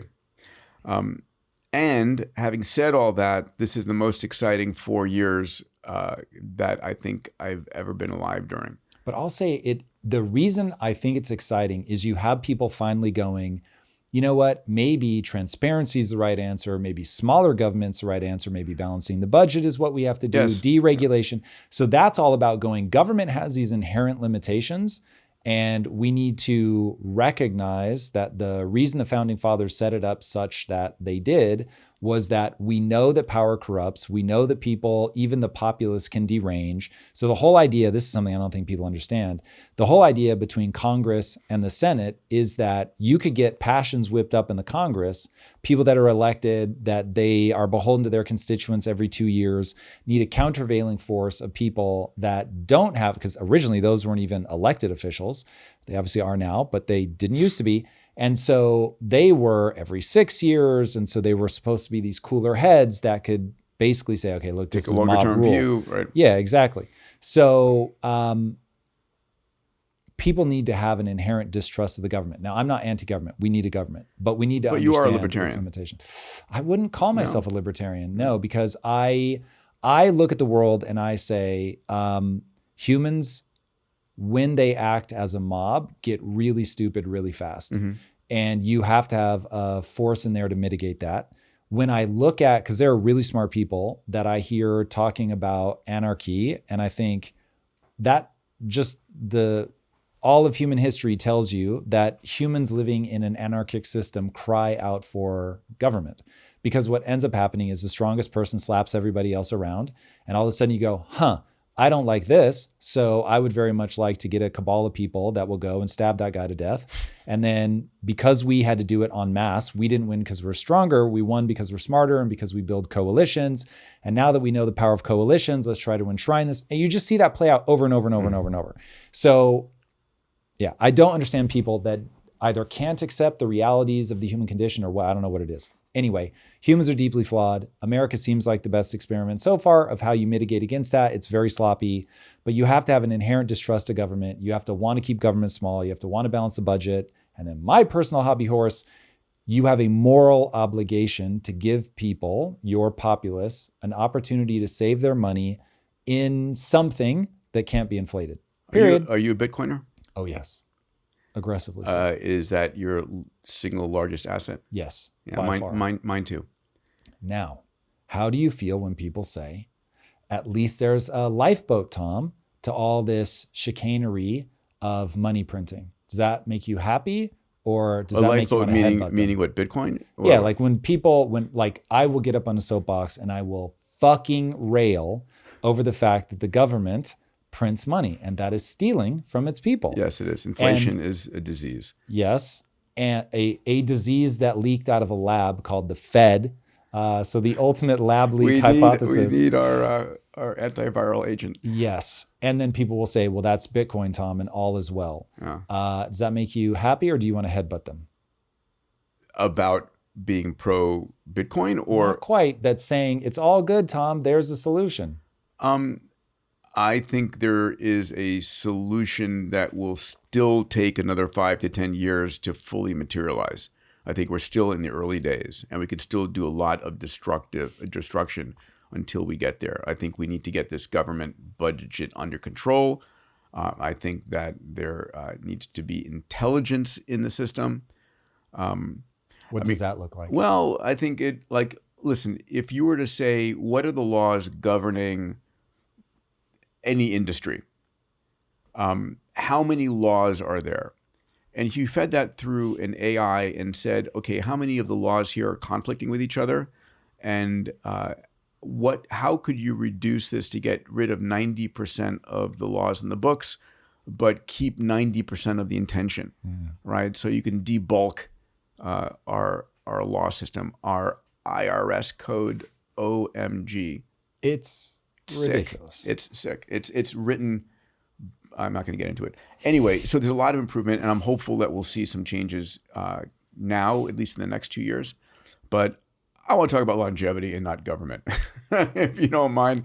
Not my area. That is in terms of whether we're able to unlock that stuff or not, there is a reality to be faced there. So let me ask you one more question about this. So Elon, Yes. what is it about him that makes him so efficient, so effective? Like, how does he pull all this off? You know him very well. For people that don't know you, you guys have known each other for a very long time. You're very close. So you have an insight that most would not. Number one, he's brilliant. I mean, let's be very clear. He's extraordinarily, super genius level. And number two, he is an engineer, and he thinks with an engineering mind, a first principle. He will tear apart something to understand, is it going to work? Is it something that I should spend my time on? He thinks probabilistically, not absolutely. I think is an important element here. He's, I don't know how he does what he does, to be very clear. I remember he was on my board at X Prize, and he calls me one day back in 2008 when the shit was hitting the fan. Falcon 1 had its third failure, and he was going through divorce, and Tesla was in trouble. And he's like, Peter, listen, I apologize. I need to step off the X Prize board. I need to focus on Tesla and SpaceX. And he went heads down. And I just need to do those two things. And of course, now he's running like 6 or 7 different things. And when I text him to set up a podcast or an interview, whatever the case might be, and I say, well, like, thanks, and who should I coordinate with? He goes, me. I go, do you have an assistant? He goes, no. So crazy. And he does, but it's like, I remember Larry Page at Google, who's also on my board at X Prize, said one day, I let my executive assistant go. I said, huh? Why? And he goes, because if I don't have one, no one can schedule anything on me. That's why I did it. You did the same reason? Yeah, same thing for the exact same reason. Yeah, amazing. Time is the great equalizer, right? All 8 billion people on the planet all have in common 365 days in a year, 24 hours in a day. And that's it. And how you use that time. And so I think one of the things that sets Elon apart is how he thinks about utilizing his time. And he's not a multiplexer. He's very focused on doing one thing and going very deep and focusing on the engineering of that, rocket engine, or the let's get XAI's 100,000 H100 GPUs talking to each other. And it's never been done before. And he dives in, and he's just that smart. If you had to peg his type of intelligence, is it pattern recognition? Is it not getting trapped by his own bullshit? Like, what is it that makes him so smart? I think it's all of these things, but he's deeply technically knowledgeable. And he goes to first principle thinking, right? He will look and try and understand things from the fundamentals. And he doesn't bullshit himself. I remember years ago, if you remember, I was in the asteroid business, asteroid mining business, and very excited about that business. I still am. And I said, so Elon, would you buy liquid oxygen from me on orbit? And if it's cheaper than what you can get, he said, of course I would. He said, but Peter, you're just too early. You're just too early. And of course he was right. And being too early is the same thing as being wrong. And so I think his timing of things, it's the way he looks at things, right? He's got a very clear set of mindsets. I mean, mindset is what differentiates him. That's interesting. I know mindset's really important to you as well. What are some of the most important mindsets for somebody that wants to do what you're doing to face the kinds of craziness and longevity that he's doing, building rockets? And so I talk about 6 mindsets, and my next book, Mindset Mastery, for next year is on helping. So if I said to you, listen, think of the greatest leaders in the world, Elon Musk, Steve Jobs, Mahatma Gandhi, Martin Luther King, whoever you want. And I asked you, what made those people successful? Was it the money they had, the tech they had, the friends they had, or was it their mindset? I think most everybody would say it was their mindset, right? If you took everything away from them and they kept their mindset, they would probably regain much of what they lost. And so if that's true, if mindset is your greatest tool as an entrepreneur, as a leader, as a mom, as a dad, whatever, then the question is, what mindset do you have? Where did you get that mindset? And more importantly, what mindset do you need for the decade ahead? And so I fundamentally go deep on that. And I've outlined for me a number of mindsets. It's a curiosity mindset, to be, especially now in this period of AI, to have that curiosity mindset, to be willing to go and learn and be curious because you have the most infinite teacher. I think for me, there's a purpose-driven mindset, which is one of the most important things, right? Mark Twain mentioned earlier, I love one of his quotes. He goes, there are two important days in your life, the day you were born and the day that you find out why, right? So I teach what's called a massive transformative purpose. I think every single person should have clarity about their purpose in life.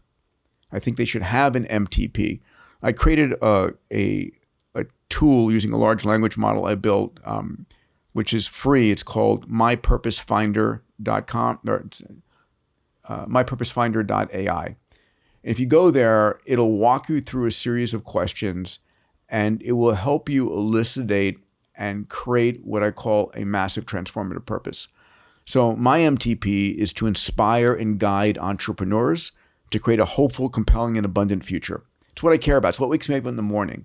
When I give gratitudes in the morning, thank you for letting me serve in this way. I want to help entrepreneurs create a hopeful, compelling, and abundant future because I think that's what humanity needs. So it's a purpose-driven mindset. I talk about a moonshot mindset, going 10 times bigger, an abundance mindset, where you're not worried about some deal you lost. There's going to be 10 times the number of deals next year. And then finally, longevity mindset. To come back to longevity, what a longevity mindset is, if you believe that we are in this period of extraordinary scientific technological growth and that you have a crack at having an extra 30 years of health, then, and to get access to that, you should take care of yourself. It's what's going to keep you from eating that piece of chocolate cake at night, right? It's what's going to get you out of a warm, cozy bed and into the gym. It's what's going to help you get to bed on time. Longevity mindset is, I care about my longevity. I want to see much of this universe as I can. We're in the middle of this extraordinary opportunity, and I'm going to do what it takes to get myself to that launch pad. What do you think about something like an Ozempic or something where you can kind of skirt around the mindset of it all and just be like, well? I think it's a tool. I think Ozempic is a tool that is a godsend for certain people who absolutely need it. I think it's a crutch for other people who should basically just stop eating the donuts, damn it, and get into the gym. So if you're using Ozempic, the dangers are, and I'm sure everybody's heard this before, that much of the weight you lose is muscle mass, which again is your longevity organ. And if you go off Ozempic, you gain back the weight, but not the muscle. And so if you want to use Ozempic for a period of 3 or 4 months to train yourself to eat healthy, to get good habits, I added this in the book last. I added an entire chapter on routines, on habits. Because for me, the most important thing I've done in the last 5 years is develop really great habits. Like what I do. It's like I'm in bed at 9:30 at night. Why? Because my body wakes up at 5:30 and I want those 8 hours of sleep. And at 5:30, the first 2 hours are mine. And I'm going to do my red light. I'm going to meditate. I'm going to work out. I'm going to write a blog. And that's my routine. And I feel comfortable. I feel empowered when I do that routine. And then the rest of the day goes on to the rest of the day. But routines are really important. And so can you get into good habits, right? A habit and a routine is a mechanism by which you don't negotiate with yourself all the time. So use Ozempic if you're using it to get into good, healthy eating habits, and don't use it as a crutch. Yeah, I worry that anytime you're taking an exogenous substance, there's going to be a second and third order consequence that people aren't expecting. The GLP-1 agonists I talk about this in the book. There are a number of things you can do which naturally cause the same effects as Ozempic, like just chewing your food obsessively for 20 chews before. Most of us, unfortunately, dinner looks like this in front of the TV. And the worst thing you could possibly do is eat dinner watching the Crisis News Network at night, which puts you in a sympathetic nervous state, a fight or flight state, and you don't absorb any of the nutrients. It's like the worst thing. It's why you want to take a deep breath, slow it down, do grace with your family, tell gratitudes, enjoy that. What do you tell people, speaking of Crisis News Network, what do you tell people about like politics? I know you don't really pay attention to it. You've been extraordinarily successful. What's your thought? Listen, like you, but not as much, I've become a little bit more aware, wary, and respectful of the importance of having the right systems in place for governance. Do you think that's us getting older, or is that there really is something unique about this time? I think it is us getting older, us having more to lose, us, one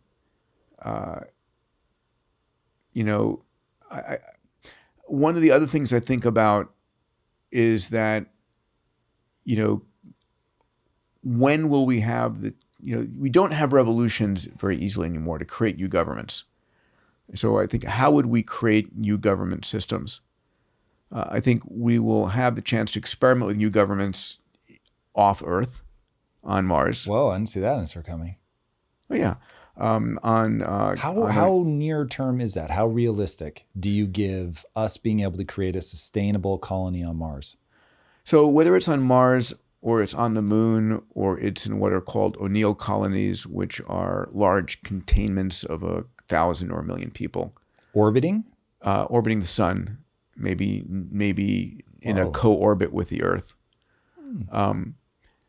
I think we'll see that in the next 20 years, and it's a non-linear projection. Why is it non-linear? Because of AI again. So I want you to imagine, right? So first of all, holy shit, Starship. Oh my God, Elon, oxygen out of the room, drop the mic moment. Starship being caught by those I've watched it so many times now. Oh my God. And in March, hopefully we're going to see the actual Starship, this upper stage, if you would, also come back. First time we can see a fully reusable vehicle, which is like the holy grail of the aerospace industry. It was always when will we see that? That ship is the Mayflower. It is the workhorse that will take us to the moon, take us to Mars. All other government space programs, all other aerospace companies, pale in comparison. Crazy. Right? There's the U.S. space program, there's the Chinese space program, and there's the Elon space program. So how will we get to Mars and to O'Neill colonies and the moon at an accelerated rate? Well, we can send humanoid robots powered by AIs to go do all the work, prepare everything, build it, get it ready. So when we land there, it's not landing and one small step and you're in a spacesuit. You're walking into a fully built out habitat with liquid water that's been mined and fuel that exists and energy sources. I mean, that's an extraordinary future. Now, the interesting thing is what we said an hour ago or so was the Fermi paradox. At some point, living in a virtual Mars may be far more enticing than going physically to Mars. You know what I think is going to happen? What's that?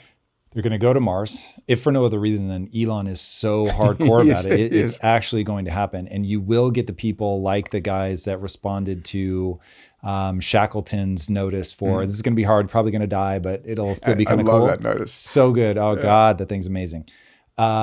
So they'll go, but they will live they'll spend time inside of virtual worlds while they're there as a way to break up the claustrophobia of basically being trapped inside. I remember the first time I put on a VR headset, I was like, ooh, this is interesting. This would have zapped a lot of my desire to get rich if I knew that I could just put this on and live inside of a beautiful mansion while I have it on. It's really, really impactful, and as it gets better. By the way, you own an Oculus, right? Yeah. And you own a Vision Pro. Of course. How many times have you used your Vision Pro? Not many. Yeah. I bought it. I used it twice, and it's under my desk. Yeah. It'll have to get better. Yeah. But I assumed that would be the case. But in terms of have you seen that demo where the person is wearing it, walking through their kitchen? They're like, make it look like the 50s, make it look like an alien landscape. It's unbelievable. Yeah, that is coming. And, Sora just got released by OpenAI, and you're going to be able to generate anything you want. Yeah. It was interesting. I was at the Louvre, and I was like, wow, this is so beautiful. We couldn't recreate this now with all of the physical architecture and all the artistry and so forth. And I was like, actually, you just want to have a house with white walls and white ceilings and just be wearing virtual eye gear all the time, and you can make it look like anything. And when it's lightweight, that is exactly what people do. Dude, the AR is something people do not, I don't think they understand what's going to happen. That's going to be really near-term transformative. Yeah. I'm really excited about that one. But I want to go back to space for a second. So rank order the three. So we've got the moon, we've got Mars, and we've got the O'Neill colonies. O'Neill. Yeah. So we're going back to the moon first, and we will be there. Elon's going back to who's going back 100%. to the moon? So Elon is going, and Jeff Bezos. I'm saying people, right? It's SpaceX and Blue Origin. So Blue Origin is. I knew Jeff in college. I started my first organization ever was Students for Exploration and Development of Space, SEDS, and it was a national network of college space groups. And Jeff ran the Princeton chapter, and I was a national chairman. And I remember meeting him years later after he'd started Amazon, and I'm like, Jeff, what's this Amazon thing? I thought you were going to do space. And he goes, yeah, I'm going to make my money in Amazon first and then do it in space. Not a bad shot. And 1-2 plan, real easy. So he's spending about $1 billion a year, and he's been doing his suborbital flights. But he has New Glenn, which will be his orbital vehicle. Hopefully, will launch this year. So there are 2 or 3 companies. There's SpaceX. There's Blue Origin, there's Relativity Space that are building large vehicles right now. So Starship, there's another vehicle that's been developed by the government, by Boeing and Lockheed, and it'll get canceled. It's just way behind budget. And Starship will, I think, be on the moon within 2 years. Whoa. And when it does, it'll have the ability to carry 50 people. Not 2 like we had, right? We're on the moon last on December 17th of 1972 with Jack Schmitt and Gene Cernan. I know it was Gene Cernan. I think it was Jack Schmitt as well. And we haven't been back since, but with humans. But we'll go there and we'll start to set up bases on the moon. And the moon will be an incredible habitat where science will get done, research will get done, and we'll develop a human presence, a permanent human presence. Probably in the dozens to hundreds of people will permanently habitat there. It'll be more like the Arctic, Antarctic type research bases, right? Independent of that, this is when I was interviewing Elon in Riyadh at the FI conference, and I asked him, when are we going to Mars? And he said, I'm making a shot to get Starship to Mars in the next 2 years. So there will be a parallel effort to go to Mars. He has been pretty right on a lot of things. His timing is kind of off sometimes, but there's an incredible opportunity, which sounds like I challenge America to put humans on the surface of Mars, by the end of this decade and get them back. Maybe not the back part, but I think boots on Mars will be probably Optimus robots on Mars first. Makes sense. And then humans to follow. So, I mean, it's, listen, the Star Trek fan in me, it's like we got data coming, we got starships coming. It's pretty awesome. Pretty awesome. Yeah. Now, is it that you cannot build an atmosphere on the moon? Because no one's talking about terraforming the moon, but they do talk about terraforming Mars. Yeah, it's that the moon doesn't have enough gravitational pull to retain an atmosphere. Okay. And there is a very interesting opportunity there. The moon has large lava tubes, like huge caverns that are under the lunar surface. And you can fill them with atmosphere. Whoa. And one of the cool things you could do inside those lava tubes on the moon filled with atmosphere is fly.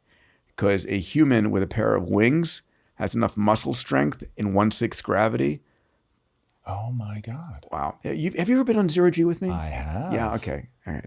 And Was so incredible. yeah. So those of you who don't know, you can fly a parabolic flight in zero G. And one of my greatest moments in life was taking Stephen Hawking up in weightlessness and letting the world's expert in gravity experience zero gravity. That's cool. And it's something everybody can do if you go zerog.com. And the airplane barnstorms around the country, and we fly to Long Beach and Las Vegas and Florida, other places. And we do 15 of these arcs. The first 2 are Martian, so you feel 1/3 of your weight. Then we do a couple of lunar, you feel 1/6 of your weight, and then a dozen or so zero G parabolas. So space, there's a resurgence, right? And at the same time, another holy shit moment, Starlink, OMG, right? On our way to 12,000 satellites, providing 100 megabit to gigabit connection speeds to every square meter on the planet. And now to my T-Mobile phone. Wow. No, that's bananas. It is. All right. So rank order for me. Okay. Which one? So moon is what's gonna get first. built? Moon is first. And we'll build that out over the next decade. It'll get more and more capabilities. It'll be science driven mostly. We can do great astronomy there. We can, on the dark side, we can see far. Instead of building, the Webb telescope in Earth orbit, you build it on the dark side of the moon, and you can see the universe from there. We'll get missions to Mars over the course of the next decade as well. And terraforming Mars is a much bigger endeavor.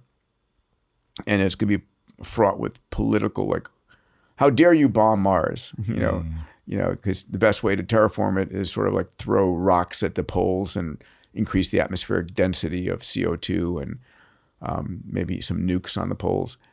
But we'll do enclosures there as well.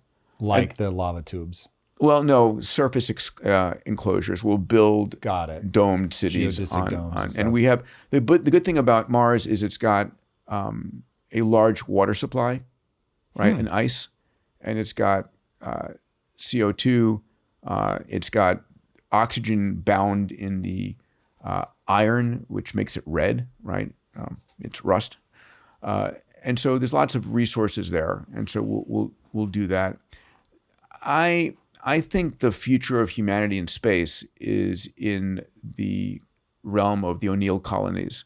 Gerard K. O'Neill, another mentor, said, "Why would you ever go back into a gravitational well?" And so he had a concept of these large cylindrical tubes, think like a 0.5 kilometer diameter and a couple of kilometers long, that are rotating at a right speed to create centrifugal force on the inside. And you live on the inside of this tube. The materials are either off the lunar surface, but much easier to get them out of asteroids. And you have AI and robots to do this manufacturing. And you can have a population of 10,000 people or more living inside there.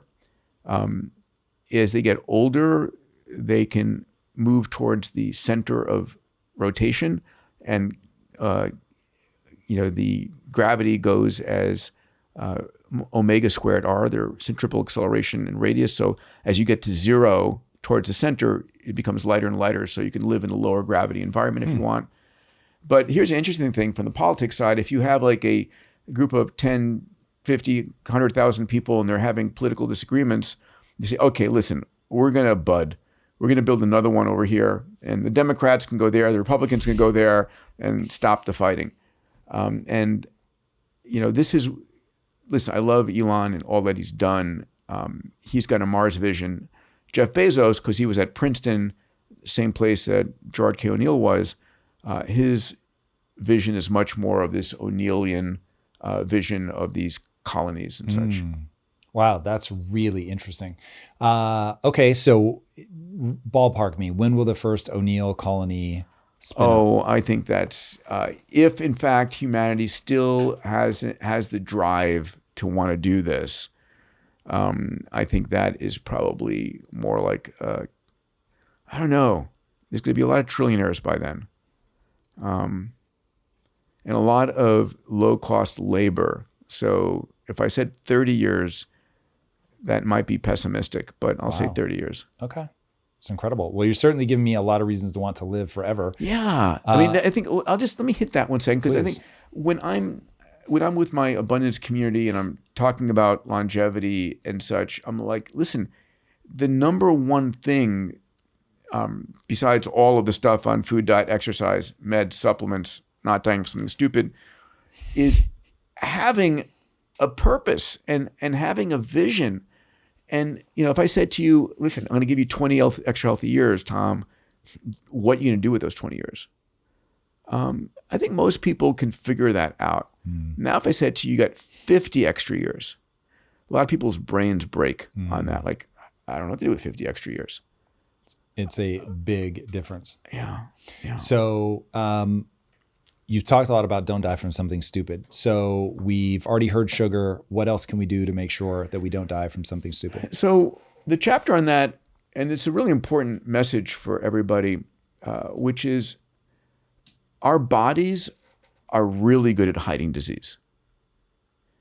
You think you're fine, but you have no idea.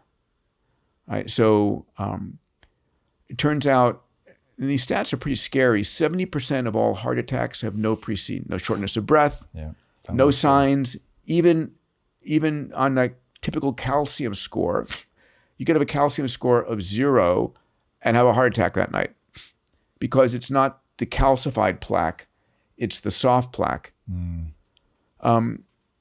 don't feel a cancer until stage 3 or stage 4. You know, we all know people who go to the hospital with a pain and the doctor says, well, I'm sorry to tell you this, but you've got this situation going on, this cancer or whatever the case might be. It didn't happen that morning. It's been going on for some time. You just didn't know it. And here's the stunner. 70% of the cancers that kill you are never tested for.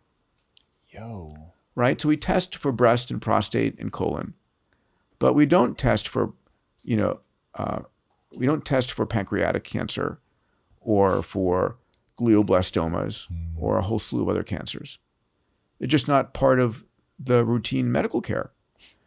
And you can know what's going on inside your body. And people go, I don't want to know. And I was like, bullshit. Of course you want to know. You're going to find out eventually. You want to know now? We can do something about it, or when it's too late. So 4 years ago, I joined with Bill Kapp and Tony Robbins, and we built this company called Fountain Life. And I built it for myself and my family and the friends that I love. I put my CEOs and my companies through it. And there are these 10,000-foot diagnostic centers. They're diagnostics and therapeutics. And you go through, it's about 4.5 hours, and we digitize you, upload you. Full body MRI, brain vasculature. It's a coronary CT looking at coronary arteries, but using an AI overlay called Clearly, looking for soft plaque, which is what will kill you. A low dust lung CT, a DEXA scan, your full genome, your metabolome, your microbiome, your retinal scan, your skin scans. It's all the data we can collect about you. It's 200 gigabytes of data. Wow. And here are the numbers. 2% of our members who are seemingly healthy, they think they're fine, have a cancer they don't know about. Wow. Right? 2 out of 100.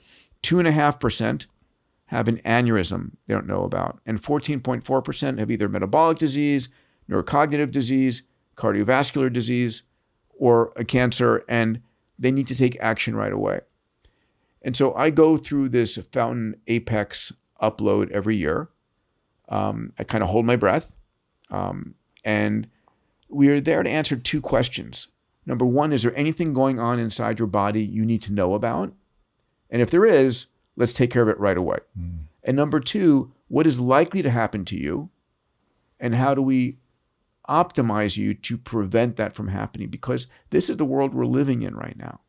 Right? So I call this not dying from something stupid. It's not cheap. It's $19,500 for the full body upload, but also includes a medical wraparound team.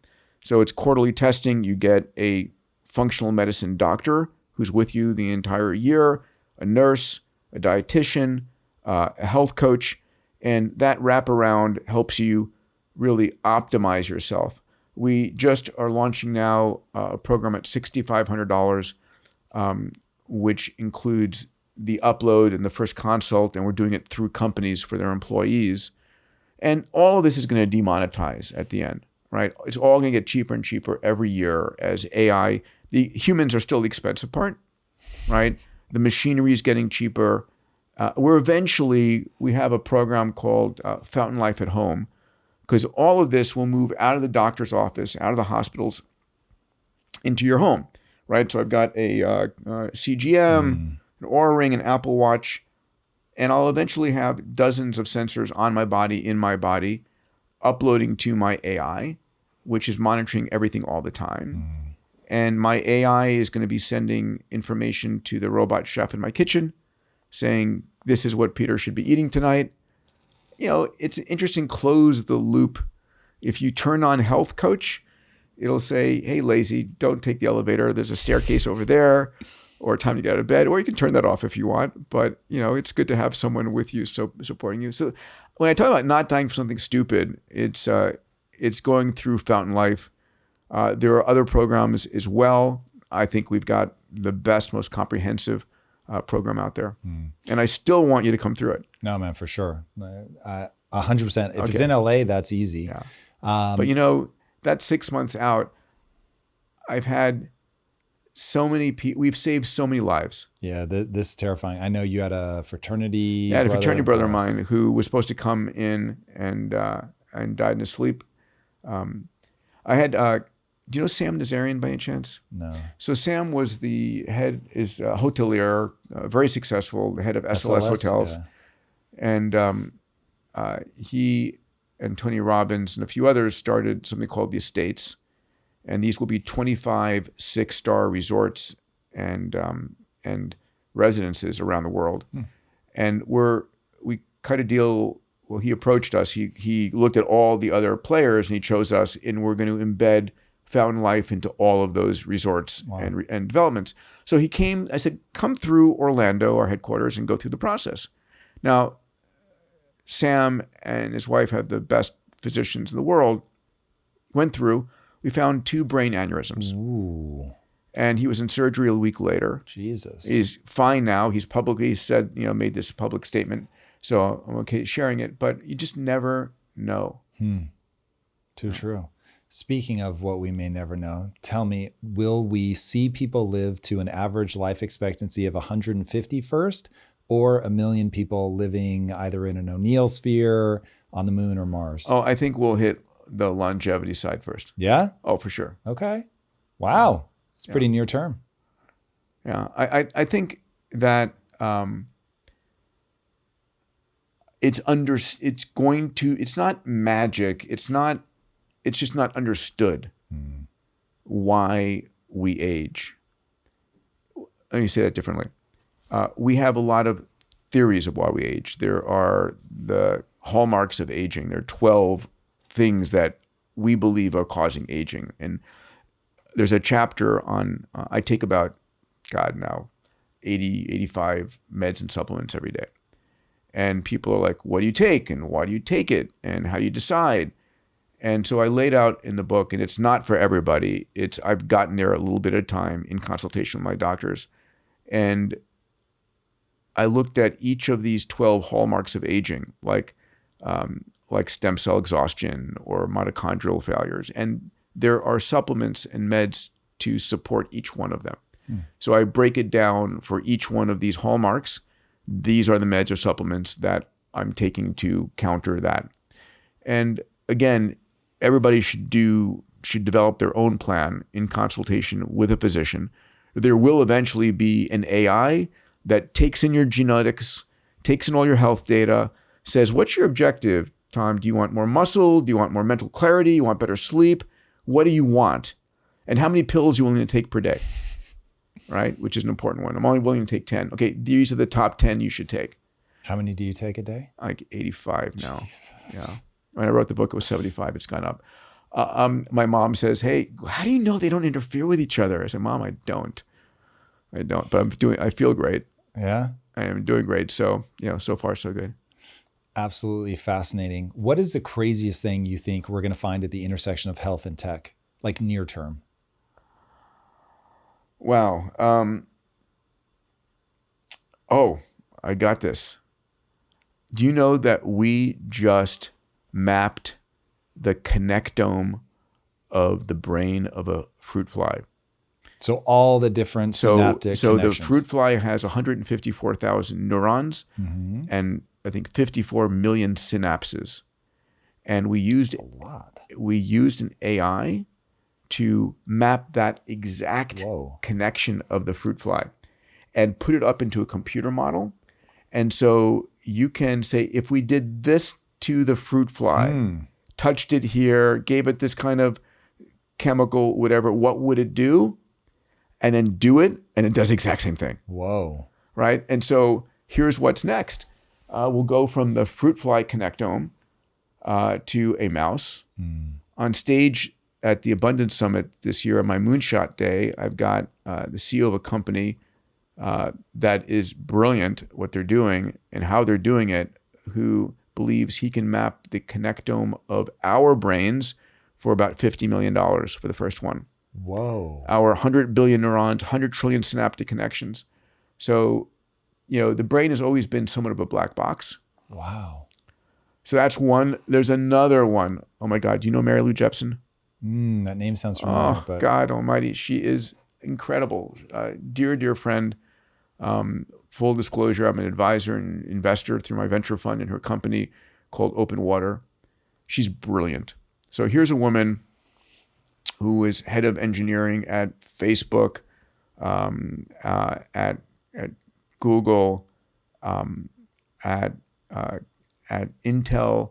She ran the one laptop per child program with Nicholas, a PhD in holography, professor at MIT. I mean, really brilliant. Who as a teenager into college has a brain tumor undiagnosed. And she's dropping out of her PhD program to go home and die. Oh my God. And one of her professors says, listen, I think you should have an MRI. And he pays for her to have an MRI. And they discover a brain tumor that was undiagnosed. And she has surgery. And she gets fully cured.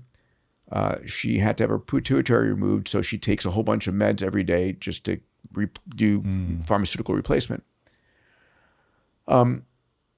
She is, I can't sing her praise enough. This woman will get the Nobel Prize for her work. So what has she done? She has learned how to use the consumer electronics industry. Like our cameras on these phones are miracles of what they're able to do. She has created devices that are micro-miniaturized. They've gone from a room size of equipment down to something about the size of a block like this, like 1,000 times smaller, 1,000 times cheaper, that is able to use infrared light holography and ultrasound to do a number of things. So number one, her devices, which you attach on your head with a headband, can detect whether you're having a stroke or not, and which will say stroke's the number 2 killers in the world. Unfortunately, by the time you diagnose someone as having a stroke, A lot of times it's way too late. The hospital doesn't have the tech to solve the stroke. If you diagnose it early, 100% recovery, right? So this device she'll put in every ambulance so that you can detect whether they have a stroke or not. All right. Next thing, this device, she's able to guide the exact energy of ultrasound and infrared to different parts of the brain. And she has determined, she built brain organoids. A brain organoid is take human neural stem cells and grow a small brain. Okay. They do, it's been done for a while now. You can do a kidney organoid, a lung organoid, a liver organoid, a brain organoid, a heart organoid. So it's a collection, could be the size of your thumb, whatever, but tens of millions of those cells. And what she did was she developed one of those brain organoids that had glioblastoma tumors in them, which is, today if anybody gets glioblastoma as a diagnosis, it's death sentence, like in months, maybe a year. And what she found was because these tumor cells are so rapidly growing, there's a whole segment on her, because they're rapidly growing, the cells are mostly all nucleus with very little cytoplasm. Because the nucleus is dividing and creating another one, and dividing, creating another one. It doesn't have time for the cytoplasm to grow. Right. And so because it's very different than the other cells that are mostly cytoplasm with the nucleus, and this is all nucleus, it's a different resonance frequency. And so what she has been able to do is use the ultrasound from one of these little devices to be able to rupture all of the cancer cells in the glioblastoma in your brain. Whoa. And basically, it's going into humans next. It's been done in mice. It cures them of their glioblastoma. Wow. Right? Gets better. She's been able to identify if you have mental disorders or addiction.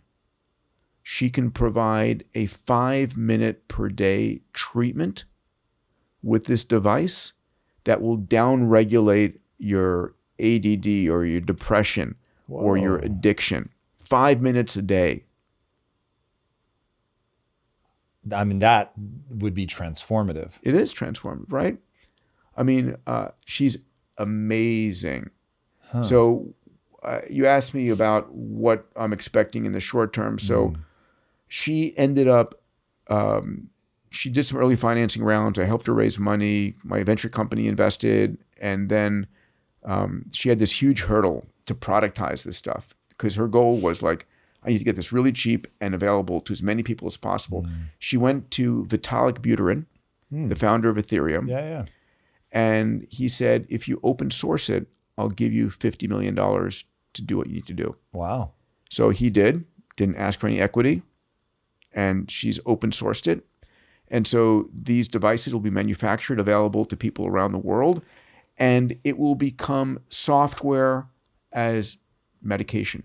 So imagine these devices, and she has a whole bunch of different form factors for different parts of the body, and a research lab will be able to say, okay, I want to address this type of inflammatory bowel disease using infrared, and there'll be thousands of people using these devices as new medical diagnostic and therapeutic tools that will cost effectively nothing. Wow. I mean, I'm sorry, there's 100 stories like this, which is why I'm so extraordinarily excited about this health span revolution coming. What do you see as you extend the timeline out? What's the craziest intersection of health and tech that you see in a mid to long term?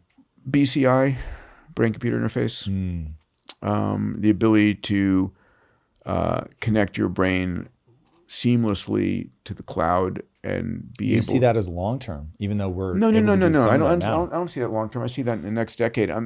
One of the guys I have on stage in March at the Abundance Summit is Max Hodak, who is the co-founder of Neuralink, and he's got a new company called Science, which blows away Neuralink. It's a bold statement. It is a bold statement. What he's done in terms of being able to, Neuralink will have like 1,000 connections into the neocortex. And when you put these connections in, even something a fraction of a human cell, a human hair, still kills cells and disrupts cells when you put them in. And the immune system encapsulates them later. He's developed a mechanism by which he grows neural stem cells out of a electronic circuitry, and the neural stem cells grow into the brain. What? Like roots into the ground. And dude, this is sci-fi. Dude, yes. Yes. I mean, this is stuff I spend all day researching, investing in, thinking about, writing about, because I can't sleep with all this stuff going on. And instead of like 1,000 connections into the brain, how about 1 million or 10 million connections into the brain? And you know, our corpus callosum that connects the right and left half of the brain, imagine another hemisphere of the brain. Whoa. Wow. Whoa. Yeah. That is nuts. Yeah. Peter, every time I spend time with you, it is absolutely extraordinary. Where can people follow along with you? So first of all, Longevity Guidebook, you can get it at cost. While it's on Amazon, I donate all that money from Amazon to the X Prize. I'm offering it at cost to everybody at longevityguidebook.com. There's a whole bunch of additional bonuses and videos and all kinds of stuff there. So please, my job is to get this out as far and wide to as many people as possible. I don't need more revenue from a book. I want to get this out to the world, right? Because we're living this amazing time. My podcast is called Moonshots. Someday I hope to aspire to what the incredible job you've done, my friend. Oh, brother, you're killing it. And Diamandis.com. And at Peter Diamandis on all social. I love it. All right, everybody. If you haven't already, be sure to subscribe. And until next time, my friends, be legendary. Take care. Peace. If you like this conversation, check out this episode to learn more. I think the AI censorship wars are going to be 1,000 times more intense and 1,000 times more important. My guest today is someone who doesn't just keep up with innovation, he creates it. The incredible Mark Andreessen.